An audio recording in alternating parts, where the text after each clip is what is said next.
Good morning to all and welcome to VJ Education. In this video we will discuss about the lens. Till now we have completed our all the topics related to mirror. In this video we will discuss about the lens and types of lens. Before we start lens, I would like to request you please like, share and subscribe our channel to motivate us. Now come to the lens. Lens are of two types, concave lens and convex lens. First one, concave lens. Concave lens are of three types: biconcave lens, sorry bi छूटा हुआ है, biconcave lens, plano concave lens, convexo convex lens and similarly convex lens is also three types. Convex lens भी तीन प्रकार के होते हैं: bi convex lens, plano convex lens और कॉन्केवो कन्वेक्स लेंस. ये केवल आप नॉलेज के लिए नोट कर लेना, ठीक है. बाकी आप जब सीनियर क्लासेस में पढ़ोगे तो कनकेव लेंस तीन प्रकार के होते हैं. एक लेंस में दो रिफ्रैक्टिंग सरफेस होते हैं जहां से लाइट इंटर करता है और रिफ्रैक्ट करता है, उसको रिफ्रैक्टिंग सरफेस कहते हैं. लेट्स सी, ये एक लेंस हो तो एक ये वाला सरफेस और इधर वाला सरफेस, दोनों क्या कहलाते हैं? रिफ्रैक्टिंग सरफेस कहलाते हैं. तो ऐसे केस में एक लेंस में दो रिफ्रैक्टिंग सरफेस होते हैं और रिफ्रैक्टिंग सरफेस के आधार पे ही ये तीन प्रकार के होते हैं. जैसे फर्स्ट वन, इस लेंस में दोनों तरफ, दोनों के दोनों साइड कॉनकेव हैं तो ये बाई कॉनकेव लेंस कहलाएगा. सेकेंड वन में एक तरफ कॉनकेव है और दूसरी तरफ प्लेन है, सीधा लाइन है, तो ये कहलाएगा प्लेनो कॉनकेव लेंस. तीसरे में फर्स्ट ये कॉन्वेक्स है और इधर कॉनकेव है, तो दोनों तरफ एक कॉनकेव है एक कॉन्वेक्स है, तो ये इसका नाम क्या है? कॉन्वेक्सो कनकेव लेंस. तो इस प्रकार रिफ्रैक्टिंग सरफेस के आधार पे कॉनकेव लेंस भी तीन प्रकार के होते हैं और कॉन्वेक्स लेंस भी तीन प्रकार के होते हैं. मेन यहाँ से हमारा लेंस स्टार्ट है. सॉरी, लेंस थोड़ा कटा हुआ है, ठीक है, आप देख लेना लेंस. और लेंस का डेफिनेशन क्या है? Lens is a transparent glass material which is bounded by two refracting surface is called lens. Lens is a transparent glass material. Lens एक प्रकार का पारदर्शी ग्लास मटेरियल होता है, कांच का बना पदार्थ होता है जो दो रिफ्रैक्टिंग सरफेस से घिरा हुआ होता है. दो रिफ्रैक्टिंग सरफेस का मतलब उसके रिफ्रैक्ट करने वाले जो सरफेस होते हैं, यानी लाइट को बेंड करने वाले जो रास्ते सरफेस होते हैं, वो दो होते हैं. तो वैसा ग्लास मटेरियल, वैसा ट्रांसपेरेंट ग्लास मटेरियल जो दो रिफ्रैक्टिंग सरफेस से बेंडेड होता है, बाउंडेड होता है, सॉरी घिरा हुआ होता है, वो क्या कहलाता है? लेंस कहलाता है. लेंस मेनली दो प्रकार के होते हैं: कॉनकेव लेंस और कॉन्वेक्स लेंस. कॉनकेव लेंस और कॉन्वेक्स लेंस. तो हम एक एक करके दोनों लेंस पढ़ना शुरू करते हैं. तो सबसे पहला स्टार्ट करते हैं कॉन्वेक्स लेंस. कॉन्वेक्स लेंस अगर पूछे कि कॉन्वेक्स लेंस किसे कहते हैं, तो ये कॉन्वेक्स लेंस का फिगर है. और कॉन्वेक्स लेंस में ये फिगर में आप देखना, दोनों में इनके शेप और साइज के आधार पर इनका डेफिनेशन दिया जाता है कि इनका शेप साइज कैसा है. यहाँ पे कॉन्वेक्स लेंस ऊपर की ओर पतला हुआ रहता है, सेंटर पे मोटा होता है, फिर नीचे की ओर पतला रहता है. तो इस प्रकार इनका जो इसका डेफिनेशन होगा, lens whose refracting surface is thicker at centre and thinner at ends is called convex lens. वैसा लेंस जिसका रिफ्रैक्टिंग सरफेस बीच में मोटा हो और दोनों किनारे पे पतला हो, वो क्या कहलाता है? कॉन्वेक्स लेंस कहलाता है, ठीक है. और कॉन्वेक्स लेंस दोनों में एक देखो, मिरर और लेंस दोनों में, दोनों को अगर आप रिलेट करके पढ़ोगे तो समझने आसानी होगा. जैसे वहाँ कॉनकेव मिरर के बारे में पढ़े हो, सारा का सारा रिलेशन यहाँ पे कॉन्वेक्स लेंस में आएगा. वहाँ कॉनकेव मिरर है और यहाँ कॉन्वेक्स लेंस होगा, ठीक है. तो वहाँ टोटल कॉनकेव लेंस में हमने क्या पढ़ा था? 6 कंडीशन था. यहाँ भी कॉन्वेक्स में 6 कंडीशन होगा. जैसे वहाँ 5 कंडीशन में रियल और इन्वर्टेड बन रहा था, तो यहाँ भी 5 कंडीशन में रियल इन्वर्टेड बनेगा. छठा कंडीशन वहाँ भी वर्चुअल और इरेक्ट बन रहा था इमेज फॉर्मेशन में, तो यहाँ भी वर्चुअल और इरेक्ट बनेगा. जैसे जैसे वहाँ कॉनकेव का पॉइंट था, यहाँ कॉन्वेक्स में होगा, ठीक है. कॉनकेव में हमने वहाँ क्या बताया था कि concave mirror is also called converging mirror.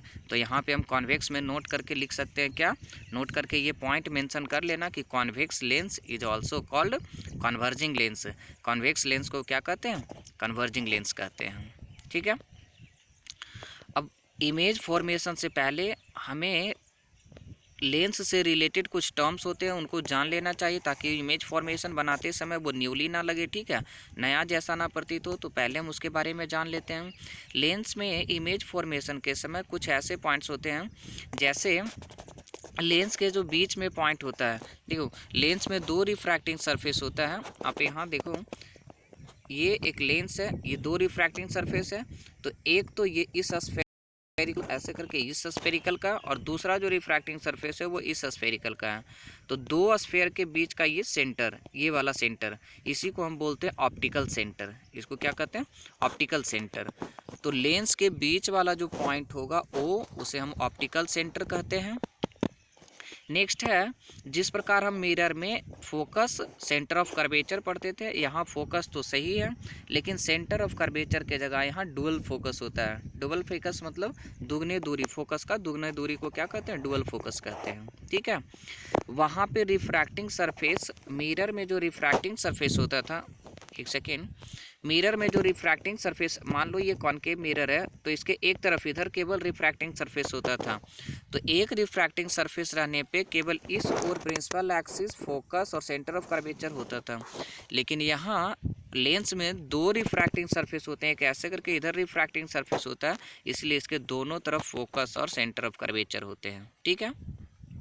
तो यदि कोई पूछे कि लेंस में दोनों तरफ फोकस है क्यों हम देते हैं या क्यों मानते हैं, क्योंकि यहाँ दो रिफ्रैक्टिंग सरफेस होते हैं, तो दोनों तरफ हम लाइट को एक जगह से दूसरी जगह मीट करवाने के लिए दोनों तरफ फोकस और डुअल फोकस होता है, ठीक है। यहाँ पे एक तरफ जो लेफ्ट साइड में होता है, जिधर हम ऑब्जेक्ट रखते हैं, वो प्राइमरी कहलाता है, और दूसरी तरफ जिधर इमेज का फॉर्मेशन होता है उधर हम सेकेंडरी फोकस कहते हैं। प्राइमरी फोकस में पहले तो प्राइमरी मेन फोकस और उसके बाद primary dual focus. Right side में वो क्या कहलाएगा? सेकेंडरी मेन फोकस और सेकेंडरी डुअल फोकस, ठीक है। तो ये some important point related to spherical lens थे। अब यहाँ से हम पढ़ते हैं image formation in concave mirror. Concave mirror में इमेज फॉर्मेशन, तो जैसे हम कॉन्वेक्स लेंस और कॉनकेव मिरर आपस में एक दूसरे से क्या रिलेटेड हैं, तो वहाँ जैसे 6 कंडीशन हुआ करता था, यहाँ भी टोटल कितने कंडीशन होंगे? 6 कंडीशन होंगे। तो सबसे पहले हम मिरर के जैसा यहाँ स्फेरिकल लेंस में भी इमेज फॉर्मेशन का कुछ रूल होता है, उस रूल को पहले जान लेते हैं। फर्स्ट है, if a light ray travel parallel to the principal axis it will cross through focus and vice versa. तो पहला है कि जब कोई लाइन प्रिंसिपल एक्सिस से पैरेलल जाएगा तो आफ्टर रिफ्रैक्शन वो रिफ्रैक्ट करने के बाद कहाँ से क्रॉस करेगा? फोकस से क्रॉस करेगा। और इसका वाइस वर्सा का मतलब इसका अपोजिट भी सही होगा कि यदि कोई लाइन फोकस से जाएगा तो आफ्टर रिफ्रैक्शन वो क्या हो जाएगा? पैरेलल हो जाएगा। अगर कोई लाइन पहले पैरेलल है, एक second,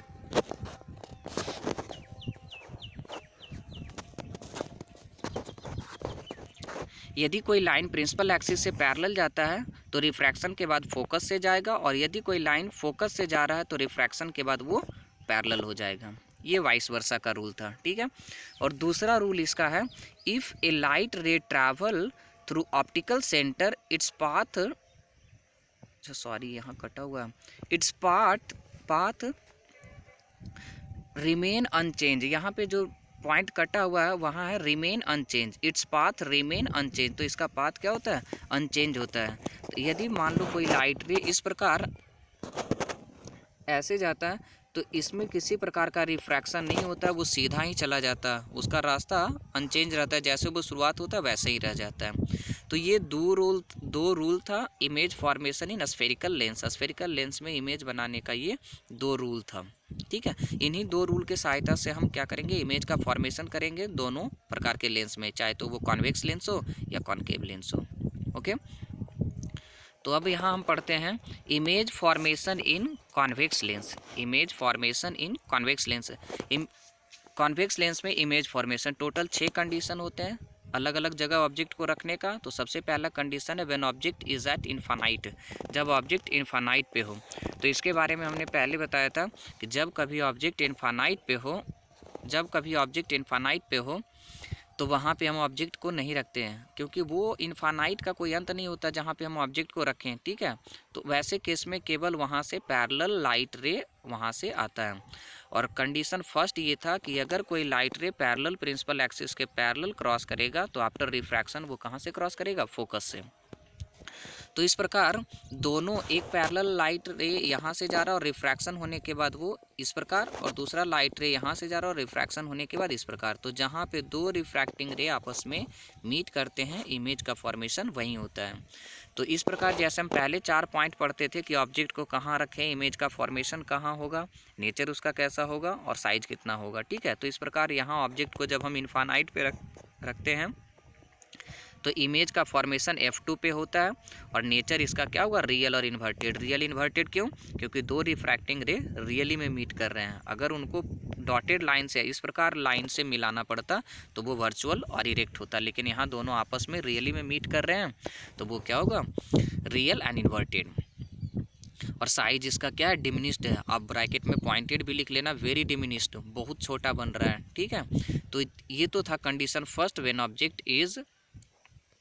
object is at infinite. Next condition है when object is between infinite and 2f1। When object is between infinite and 2f1, जब ऑब्जेक्ट इनफानाइट और 2f1 के बीच में हो। तो ऐसे कंडीशन में हम दोनों रूल अप्लाई करेंगे। पहला रूल, ऑब्जेक्ट के हेड से एक पैरेलल लाइन लेके जाएंगे और पैरेलल जाने वाला लाइन रिफ्रैक्शन होने के बाद फोकस से जाएगा। तो ये पैरेलल लाइन है, रिफ्रैक्शन होने के बाद फोकस से जाएगा।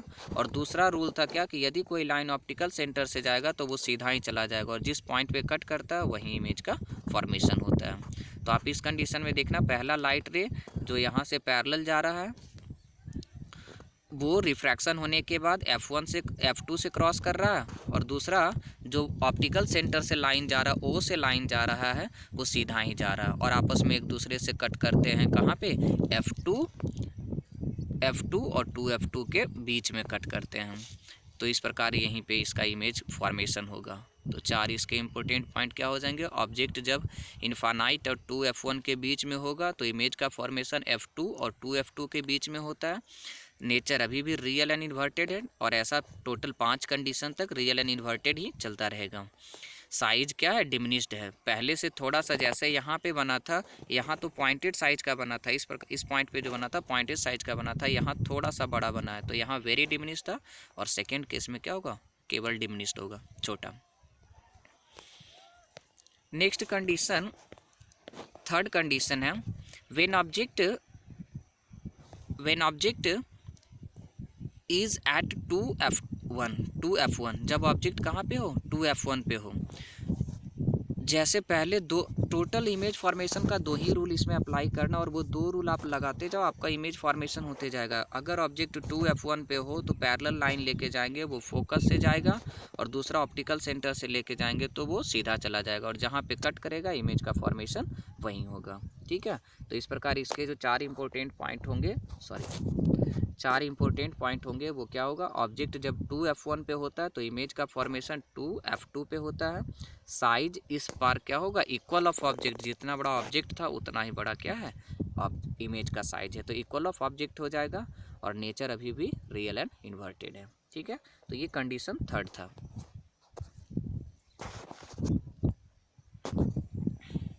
Next condition 4, when object is between 2f1, एक second, when object is between 2f1 and f1, जब ऑब्जेक्ट 2f1 और f1 के बीच में हो तो फिर वही रूल अप्लाई करेंगे। 2f1 और f1 के बीच में ऑब्जेक्ट है तो पैरेलल लाइन लेके जाएंगे, वो फोकस से जाएगा और एक ऑप्टिकल सेंटर से जाएगा, आपस में जहाँ कट करेंगे इमेज का फॉर्मेशन वहीं होगा। तो जब ऑब्जेक्ट 2f1 और f1 के बीच में हो तो इमेज का फॉर्मेशन 2f2 और इनफानाइट के बीच में होता है। साइज इसका क्या होगा, इनलार्ज होगा, जितना बड़ा हमने ऑब्जेक्ट रखा था उससे थोड़ा बड़ा बन रहा है तो साइज इनलार्ज होगा, और नेचर अभी भी रियल एंड इन्वर्टेड होगा, ओके।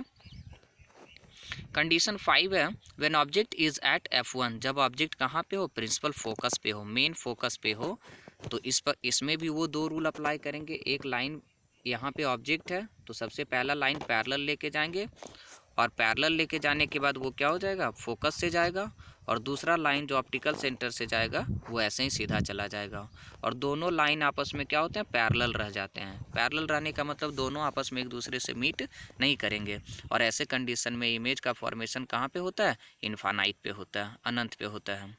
तो इसके जो 4 इंपॉर्टेंट पॉइंट होंगे वो क्या होंगे कि जब ऑब्जेक्ट फोकस पे हो तो इमेज का फॉर्मेशन इन्फानाइट पे होता है, नेचर रियल एंड इन्वर्टेड है, और साइज क्या है, very in large. Very in large किस लिए, क्योंकि इमेज इन्फानाइट पे नीचे कट करेगा तो उसको जब आप प्रिंसिपल एक्सिस से मिलाओगे तो वो बहुत बड़ा हो जाएगा, इसीलिए साइज इसका क्या होगा, वेरी इन लार्ज हो जाएगा। ठीक है, और लास्ट कंडीशन इसका है, लास्ट इसके कंडीशन है when object is between F1 and optical centre O, F1 and O, ये इस लेंस के लिए सबसे इम्पोर्टेंट है, क्योंकि सारे कंडीशन में इमेज का जो फॉर्मेशन हो रहा था वो रियल एंड इन्वर्टेड हो रहा था। एकमात्र ऐसा कंडीशन है जब इमेज का फॉर्मेशन वर्चुअल और इरेक्ट होगा, इसीलिए ये एक्सेप्शन में आता है और लोग इसको सबसे ज़्यादा पूछा करते हैं। तो आप इसको VVI समझ के याद कर लेना, अगर किसी केस में अगर एक याद करना हो तो केवल इसी को आप याद रखना।